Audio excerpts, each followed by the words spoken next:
Assalamualaikum warahmatullahi wabarakatuh. Di sini saya akan mempresentasikan tentang apa yang sudah saya lakukan, yaitu melakukan perancangan transportasi gas alam. Sebelum saya melanjutkan presentasi saya akan memperkenalkan diri terlebih dahulu. Nama saya Andi Ahmad Farezi, saya mahasiswa D4 Teknik Perwibaan, Politeknik Perkapalan Negeri Surabaya. Jadi kasus sistem transportasi gas yang saya ambil yaitu pembangkit listrik tenaga diesel Sebatik, tepatnya di Kalimantan, hendak dikonversi menjadi pembangkit listrik tenaga gas dengan mengganti mesin diesel dengan gas engine.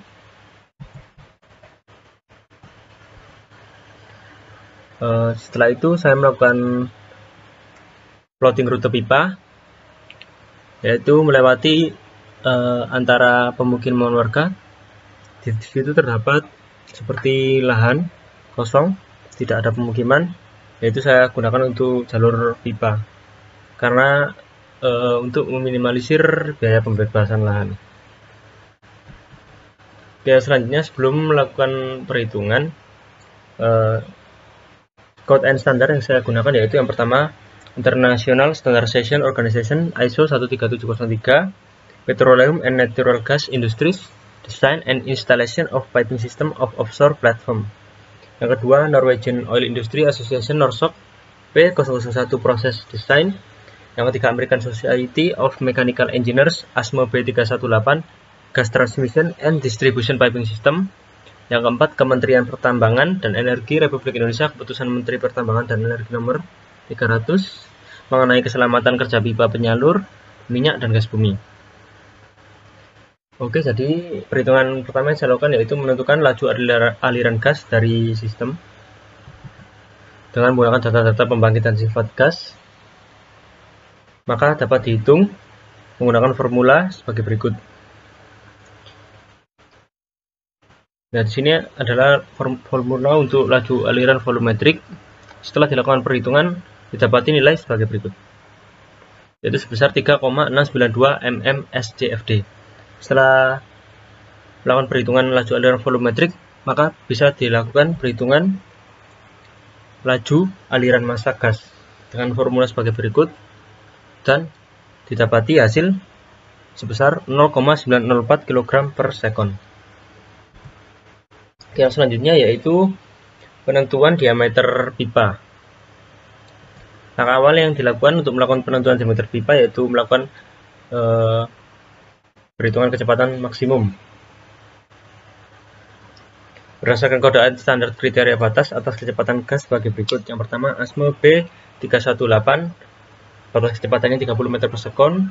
Untuk yang kedua NORSOC P001 di section 6.3.2 menggunakan rumus untuk menghitung batas kecepatannya. Terus yang ketiga ISO 13703 section 5.4.1, batas kecepatannya 25 meter per sekon.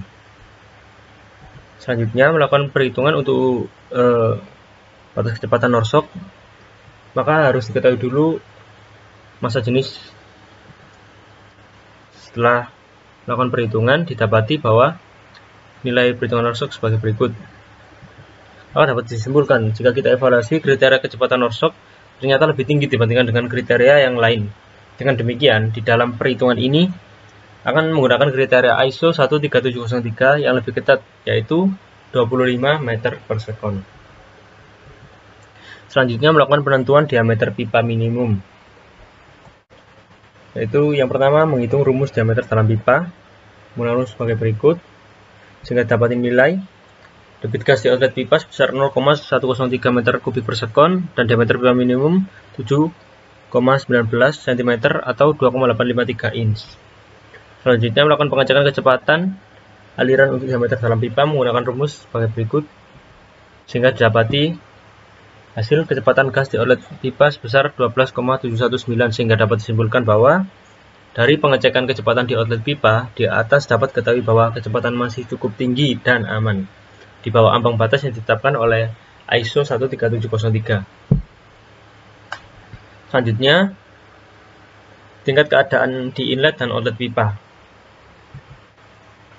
Perhitungan yang dilakukan yaitu rumus bilangan match di outlet menggunakan rumus sebagai berikut. M outlet sama dengan V outlet dibagi J outlet. Kemudian rumus K limit outlet sebagai berikut. Kemudian rumus K limit inlet, yaitu K total ditambah K limit outlet. Kemudian rumus bilangan Mach di inlet menggunakan rumus sebagai berikut. Kemudian rumus tekanan dan temperatur inlet menggunakan rumus sebagai berikut. Kemudian menggunakan rumus massa jenis di inlet untuk menghitung massa jenis inlet. Kemudian rumus kecepatan suara dan gas di inlet untuk menghitung suara dan gas di inlet. Kemudian pressure drop. Kemudian menggunakan tabel Van Flow untuk K sama dengan 1,3. Nilai tepatnya dapat ditentukan dengan interpolasi bilangan Mach terhadap K limit, sehingga dapat dinilai sebagai berikut. Kecepatan suara keluar pipa 404,14 meter per sekon, bilangan Mach keluar pipa 0,0315, K limit keluar pipa 769,85, K limit masuk pipa 1219,96, bilangan Mach masuk pipa 0,02.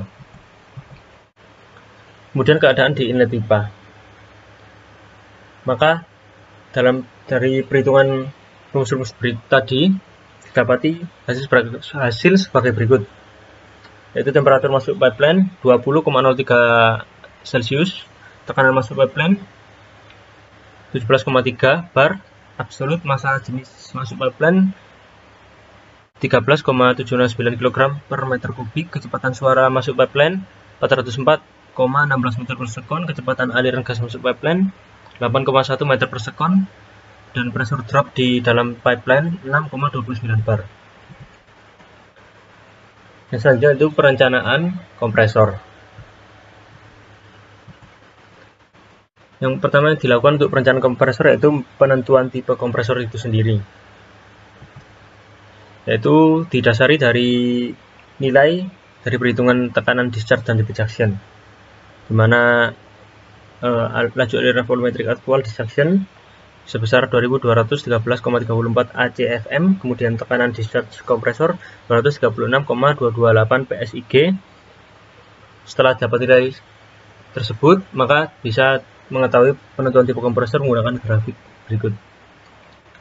Bahwa tipe kompresor menggunakan tipe rotary screw. Selanjutnya, melakukan perhitungan head dan kebutuhan daya.